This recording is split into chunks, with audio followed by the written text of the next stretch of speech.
1976चे पुणे शहर नेहमीप्रमाणे शांत होतं. विद्यार्थ्यांचे संस्कार आणि शिक्षणाचं. पण एका रात्री एक घर, एक कुटुंब आणि सकाळी सापडलेला मृतदेह. नेमकं चाललंय काय? गळ्यावरती नायलॉन दोरीचा निशाण. ना दरवाजा तुटलेला, ना जबरदस्तीच्या खुणा, ना कोणतेही पुरावे. हा खून वेगळाच होता. आता काही समजेनासे झाले. काही दिवसांनी पुन्हा एक खून, मग दुसरा खून, मग तिसरा खून, मग चौथा. असे हे रेग्युलर चालूच होते. लोकांच्या मनामध्ये भीतीचे वातावरण जास्तच पसरले होते. प्रत्येक वेळी तीच पद्धत. रात्री घरात शिरायचं, नायलॉन दोरीने गळा आवळायचा, मग घर लुटून पळायचं. पैसे, दागिने, घड्याळ, रेडिओ सगळ्या गायब आणि खुनी हवेत विरघळायचे. जणू काही हे गायबच व्हायचे. हे लोकांना अत्यंत म्हणजे एक वेगळीच काही गोष्ट वाटू लागली होती. लोक म्हणू लागले होते हे नक्कीच एक अदृश्य शक्ती आहे आणि तेच हे काम करते. रात्री 9 नंतरने रस्ता एकदम ओस पडू लागले होते. लोक म्हणू लागले होते की हे काम कोणा एखाद्या माणसाचे नसून एखादी अदृश्य शक्ती काम करते. पण खुनी अजूनही एक पाऊल पुढेच होता. आता नेमके हे चाललंय काय? हे खुनी आधी टार्गेट निवडायचे. कधी एकटे राहणारे लोक, कधी म्हातारे माणसं, कधी शांत भागातील घरे. हे प्रत्येक वेळी निरीक्षण करायचे.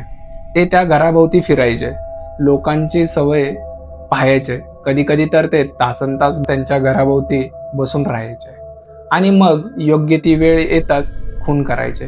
पोलिसांना आता खात्री झाली होती हे काम कोण्या एकट्या गटाचं नाहीये किंवा अदृश्य शक्तीही नाहीये. आता मात्र हे नेमकं करतंय कोण? कोण असणार हे? काही समजेनासे झाले. पुण्यातील वर्तमानपत्रे रोज नवीन एक बातमी छापत होते.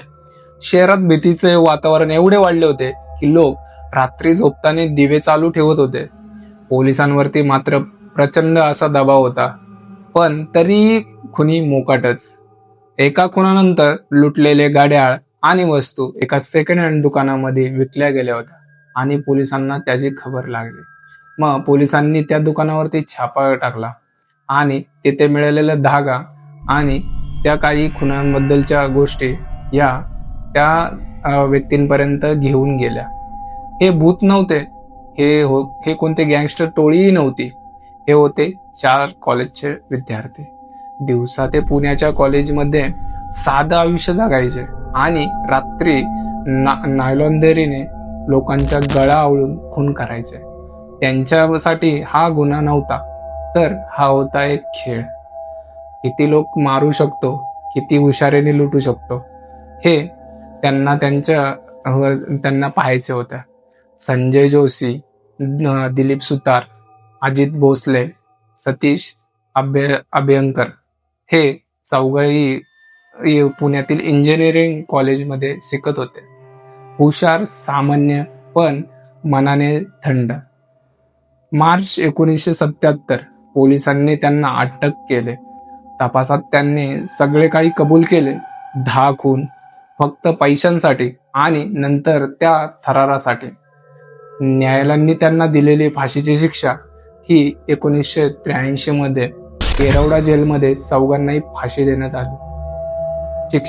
शिक्षण माणसाला हुशार बनवतं, पण माणूस चांगला बनवतं ते फक्त संस्कार. पुणे आजही शांत आहे, पण इतिहासाच्या सावलीत आजही एक कुजबुज ऐकू येते. त्या काळात पुणे झोपलं नव्हतं, तर ते थरारत होते. ही होती किरकिर प्रोडक्शनची एक थरारक सत्यकथा. मी रुपेश कोंडे. भेटूया आपण पुढच्या